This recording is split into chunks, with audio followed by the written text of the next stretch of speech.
Senior year is all about freedom. It's all about preparing them to thrive in their faith once they're in an environment of complete freedom.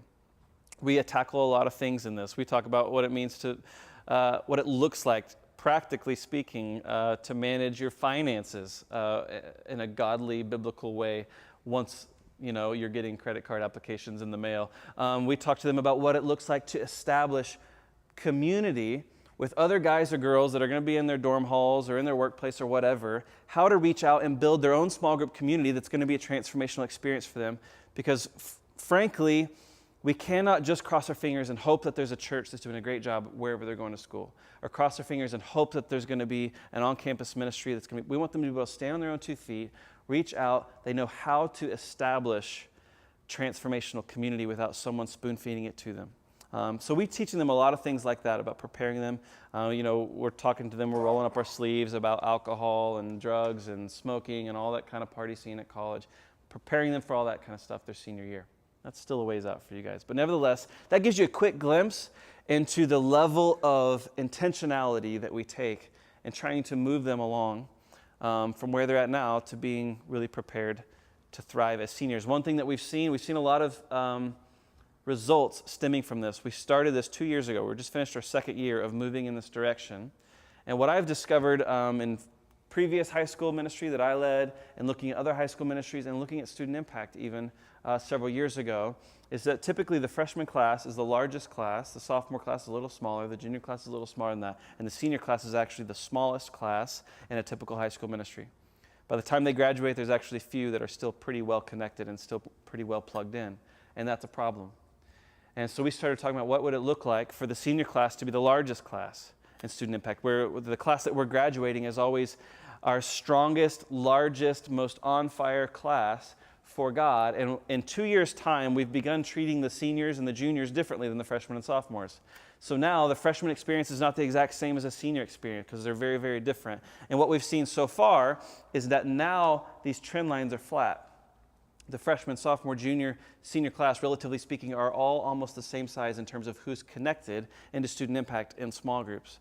We're dreaming that next year and the year after that we're finally going to start to see that junior and senior class take off as they're growing as they go throughout student impact, and we're sending out our largest class. So that's one indicator that what we're doing is really showing some success, and just in addition to seeing a lot of growth in student impact and in house groups and small groups as well. A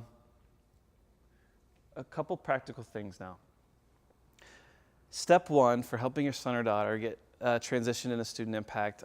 Transition Day is coming up. That's May 23rd. This is the last house group of the year, but 2 years ago we started inviting 8th graders to come and experience the last house group of the year. And we call it Transition Day. Our seniors are leaving, freshmen are coming in. It's a big party. They get to experience what a house group is like and meet the sophomores and juniors and seniors and other freshmen that would be a part of their house group. And we started doing this 2 years ago, and it made a drastic difference in the retention rate of 8th graders coming into student impact in terms of how many of them get connected into house groups and small groups. So we've actually seen quite a result from a very small thing. And because everyone's brand new, it makes it a little bit easier for them. A lot of their Elevate small group leaders, I'd say probably the majority of them, actually go to house groups. The Elevate staff go to house groups on this day. We're trying to make it as easy for them to just get a taste of what house group and small group is about, so that when fall we launch back up to house groups and small groups, they're not still going, I don't even know what that is. They've seen it, they've tasted it. There's a little less fear around it because of that. That's step one.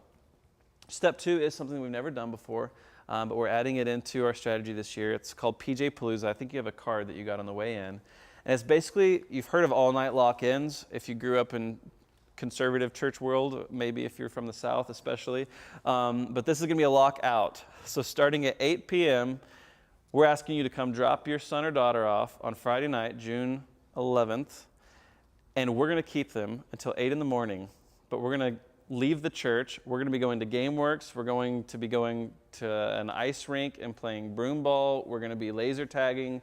They're eating pizza at like midnight. We get back here at like 4 a.m. and we award the winners, and we start watching a movie.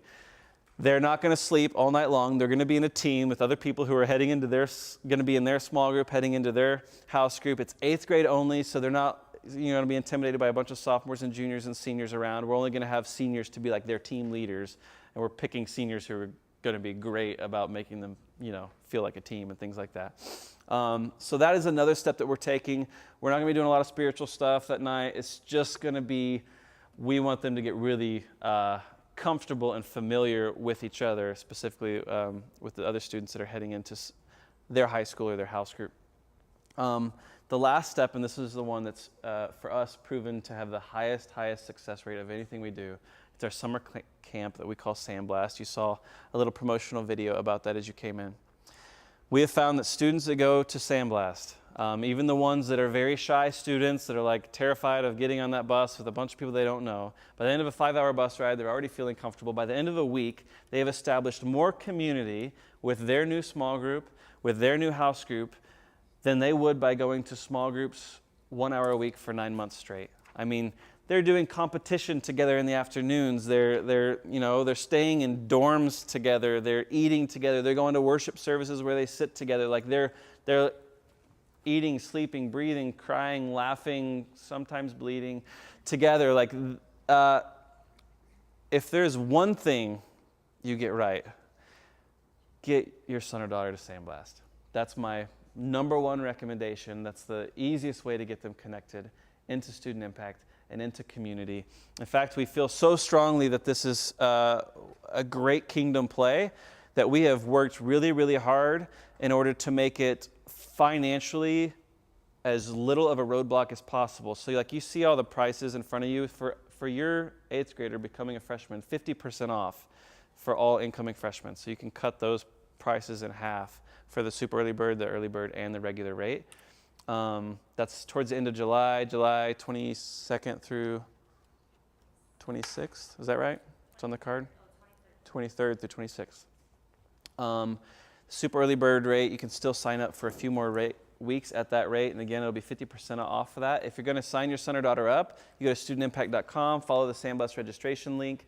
You're going to be, you have an opportunity to put in a promotional code, which will get you your 50% off. And it's just welcome with a capital W. So capital W, then lowercase, the rest of welcome with a capital W. If you forget that, email us, contact us. We want to do everything possible to help you get your student to Sandblast. And also, if even the 50% off thing is a problem, we do have a scholarship fund, and if you guys want to access a scholarship application, then of course you can contact us for that as well. Anything important that I'm missing, Jen? This is Jen. She's a part of our community life team, which our community life team is amazing. They're like pastors on steroids. They're incredible. And Jen always helps and really points our 8th grade transition strategy. So this is Jen. I was just going to say, I'm sure you guys got this in the mail, but all the dates that Shane's mentioning, as well as the welcome code, and also our hotline, if you have any questions about the transition, are all in here. So if you need an extra copy, I have some. Can I offer feedback? That is fantastic. That brochure, great, Oh, good. really helpful. The guy, the son, is like talking to a caveman. Yeah, I'm not great with details either, so I'm like, let's put this all in one piece, has all the essential information that they need to know. And years ago we were sending 15 flyers in the mail about different things, and this has turned out to be pretty helpful. So, all right, what questions do you guys have? Because I know you've got to have some questions. With house groups, if we live kind of far away, what would you do with those issues? Yeah, so for instance, where do you live? Shooting Elmhurst, Road High School. Okay. That's Conan. House group is Conan, Lake Park, and So for instance, yeah. so the house groups that are on the fringe, you can find this information online, and also the banners that hang in our lobby have this information on it as well, if you've seen those large banners that are hanging. Conant House Group, it's called Conant, but it has several fringe schools that are far away out there. And house groups actually take place in a home in that neighborhood. So typically what happens is either small group leaders or parents or upperclassmen, they'll give, underclassmen who don't have rides out to the house group. And because the house group is at least closer to the church than wherever you live, picking them up at 3 o'clock is a little bit easier than if we were meeting here at the church. So